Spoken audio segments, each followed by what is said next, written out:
All right, welcome back, folks. The rain gone, sunshine, crystal clear sky. It's a lot of blue out there as well. And as far as radar goes, it's going to be dry throughout the weekend. Now, let's go on and take a look at some of the numbers. In fact, if you were with us last night, I want to show you the same weather bug sites that we did see last night. We'll start at Heathwood Hall, where it's 40 degrees right now, 43 in Goose Creek. And then the temperatures for Anderson and Rock Hill look like they froze up as we changed the hour, but everybody down into the 40s now. I do want to show you Charlotte Metro School last night. It was all rainy. Now a beautiful sunset as we head into the evening from the Metro School in Charlotte, 38 degrees there. In Raleigh, Cardinal Gibbons High School down to 30 right now. The snowfall they saw last night, that is gone. And also the area that was a very pretty shot, that was Liberty Drive Elementary in Thomasville. This is a 24-hour lapse.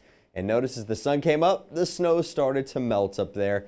Temperature right now at 33 degrees. So that sun helping to clear things out across the lower 48. Let me show you the bigger picture. Temperatures warming up with that sunshine today, so that helped to melt some of the snowfall. You can see on satellite and radar that high pressure clearly is pushed in, and that has cleared things out. And that sun really helpful for places like Birmingham, Alabama today. Take a look at this video. This is Interstate 65, which runs north and south in Alabama, right through the Birmingham area. You can get to Montgomery. This is a standstill that started yesterday.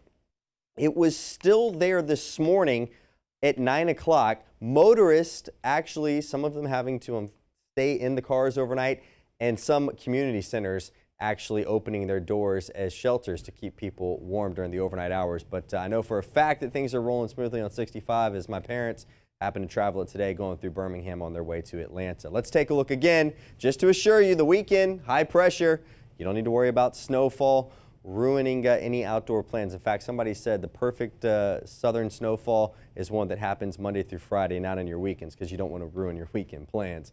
High pressure, here it is right now. We've got that westerly wind that's turned northeast, and it will stay, for the most part, east-northeast through the overnight hours and then be pretty light and variable tomorrow as that high shifts overhead, but just not a lot to talk about, and that's good news. Again, it is the weekend. It'll be seasonal out there with that clear sky taking you right into this time Saturday night, right around 11 o'clock for your Saturday night.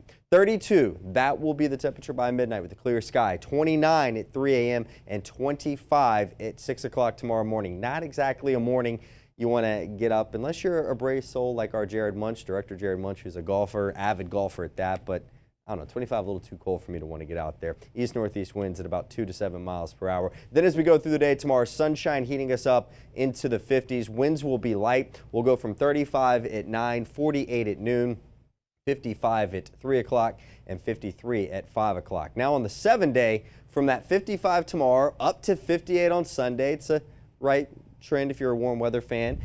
And then by Tuesday, we get another fast-moving front. It'll be a dry front, no moisture associated with it, but it sweeps through, and it really reminds us about winter as highs drop into the upper 40s. And then we'll start to rebound into the 60s. Now, that 62, a little deceiving because it's another cold front, and those long-range models look like next weekend may not be as gorgeous as this one. So please get out there this weekend. Take advantage of it. Really, I'd say from like 10 o'clock on is when it'll be more comfortable to be out there. But things quieting down as far as weather goes. Those poor folks on I-65 from yesterday all the way into today. Why did nobody attempt to turn around? The snow didn't look that thick. And I went to Google Maps. It wasn't necessarily the snow. It was, there's a lot of bridges on parts of I-65, so that creates a lot of ice issues. We always warn you about those bridges. But if you looked at Google Maps and you selected the traffic option, everything, even those back roads, were all red because people were just trying to get out. And of course, those back roads, you've seen them in Birmingham as well. That's rough. Yeah, a lot of ice problems out there. All I can think about is, what if you have to go to the restroom? You're out of luck. Then you're just making about 200 closest friends in that vicinity. Anyway. Yeah, just don't eat the yellow stuff. Yeah, exactly. More pleasant thoughts today, though. Yeah. 55, the 50s felt great today. I walked out of the house, it was like, wow. And it was refreshing. The sky was blue as can be, the sunshine out there. Gorgeous day. It's going to continue into tomorrow and be a little warmer tomorrow. I'm looking forward to it. Thank you, Henry. You're welcome. Well, a slew of